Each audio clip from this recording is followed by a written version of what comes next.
It was Christmas Eve, 1945, in Fayetteville, West Virginia.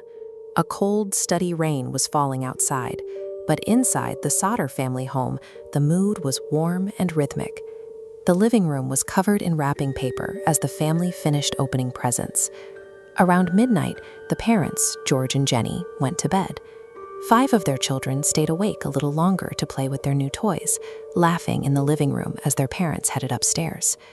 Then, at 1 a.m., the quiet suddenly broke. Jenny woke up to the smell of smoke.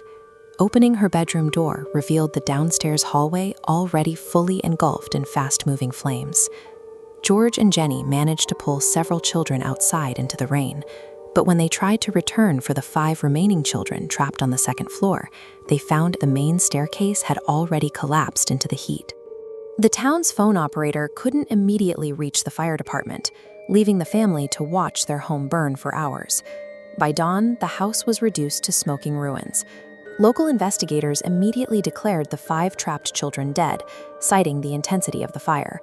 The official ruling was reached quickly, a tragic accident where no one could have survived. But as investigators began sifting through the debris, they found a glaring anomaly. In the wreckage of a house that had supposedly claimed 5 lives, they found absolutely zero trace of human remains. Not a skull, not a tooth, and not a single bone fragment. In a standard residential fire, human bones survive. Their complete absence transforms a tragic house fire into an impossible physical puzzle. To find the logic behind this puzzle, we have to look at the anomalies that occurred in the hour before the first spark was even lit. At 1 a.m., the telephone rang. Jenny answered a wrong number call from a woman asking for a name she didn't recognize, backed by the sound of clinking glasses and laughter.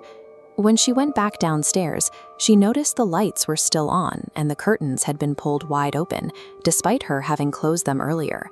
Minutes later, she heard a distinct, heavy thump hit the roof, the final sound before the smoke began to fill the hallway. These disconnected events, the strange call, the open curtains, and the strike on the roof, suggest the house was being actively probed and monitored in the moments before the fire broke out.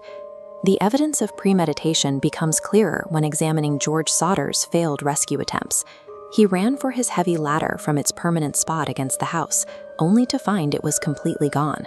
He then rushed to his 2 work trucks, planning to use them as a climbing platform. Both vehicles suddenly refused to start. This chart shows the physics of cremation.